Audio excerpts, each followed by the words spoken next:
கடைசியாக பள்ளிக்கூட ஆஃபீஸில் ஒரு மீட் பண்ணிட்டோம். அவர் அங்கே தான் உட்காந்துருக்காரு. நாங்கள் அவர்கிட்ட போய் பேசலாம்.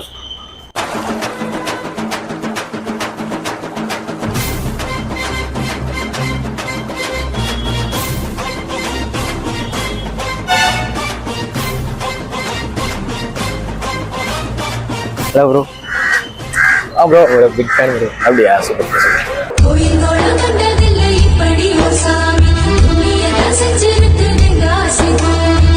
ஸோ கைஸ், இவர் தான் நம்ம ஃப்ரெண்டு ஜெகதீஷ், திருச்சியில் இருக்காரு. இப்போ பார்த்தீங்கன்னா செஞ்சுட்டா போச்சுன்னு ஒரு யூடியூப் சேனல் ரன் பண்ணிட்டு இருக்காரு. நம்மள மாதிரியே டாஸ்க்லாம் பண்ணிட்டு இருக்காரு. நம்மளை பார்த்து தான் வந்தாராம். ஸோ ரொம்ப ரொம்ப சந்தோஷமா இருக்கு. இவருக்கும் சப்போர்ட் பண்ணுங்க. உண்மையிலே நல்லா பண்ணிட்டு இருக்காரு. நான் ஒரு வீடியோஸ்லாம் பார்த்தேன். வந்து நம்மள்ட்ட ஐடியாவும் கேட்டாரு. எனக்கே ரொம்ப சந்தோஷமா இருந்துச்சு. நம்மளை பார்த்து இன்னொருத்தர் வரான்றப்ப எனக்கே இன்னும் ரொம்ப பெருமையா இருக்கு. நல்லா பண்ணிட்டு இருக்காரு. கூடிய சீக்கிரத்தில் இவரும் பெரிய ஆளா வரப்போறாரு. எழுதி வச்சுக்கோங்க, ஓகேவா? ஸோ இவரோட சேனல் வந்து மறந்துடாங்க, செஞ்சுட்டா போச்சு. இன்ஸ்டா ஃபாலோ பண்ணிக்கோங்க, சப்ஸ்கிரைப் பண்ணிக்கோங்க. நம்ம வேணா சப்போர்ட் பண்ணிவிடுங்க.